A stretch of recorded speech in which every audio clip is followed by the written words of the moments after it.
after getting tackled gently. By my daughter and arrested, less gently. By the sheriff, Karen had a new strategy. If she couldn't beat me using HOA law, if she couldn't beat me using force, then she would beat me using outrageous lies. This time she went after my guests. See, after all the chaos, some diplomatic friends I'd met through the governor decided to visit the ranch. Just to relax, fish, and experience a peaceful countryside weekend. The visitors? 2 ambassadors. From 2 different countries. Fancy suits. Fancy accents. Fancy security detail. Karen saw their motorcade drive through the neighborhood and nearly imploded. She immediately decided they were elite ranch criminals smuggling cows across national borders. I can't make this up. While we were grilling on the back patio, burgers, hot dogs, the works, Karen crept toward the fence like a gossip-loving raccoon.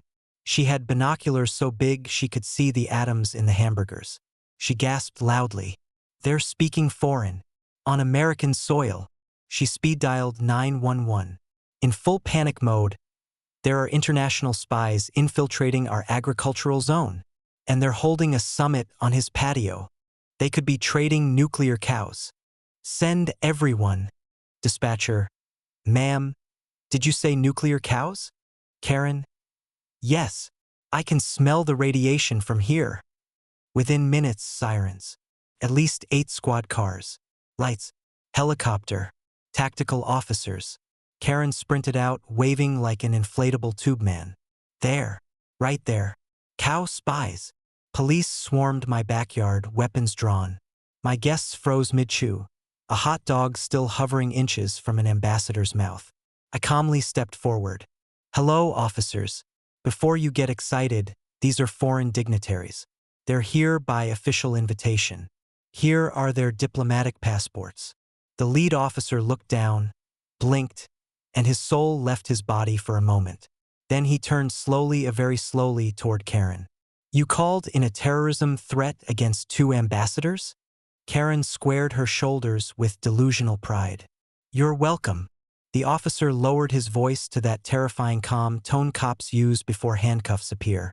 Ma'am, that's called an international incident. Karen giggled nervously. I'll accept my medal now. No one laughed.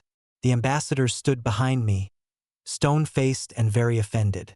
One of them finally spoke, voice cold as Antarctica. In my country, accusing a diplomat of espionage is a crime, a very big one. Karen's knees buckled. The sheriff arrived moments later, because of course he did, and just stared at her like she was a recurring migraine in human form. Karen, he said, you have officially wasted emergency resources, harassed foreign officials, endangered diplomatic relations, and screamed, nuclear cow, on a recorded 911 line. She squeaked, Is that bad? She was cuffed for the 4th time this month.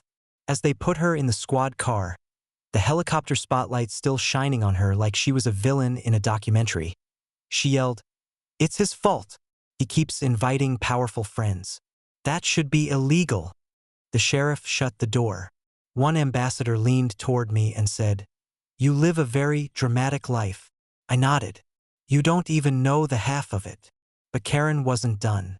Because in 4113, she tries to throw a party on my land, cuts the fence again, invites an entire social club, and accidentally unleashes my trained conservation bulls into her event.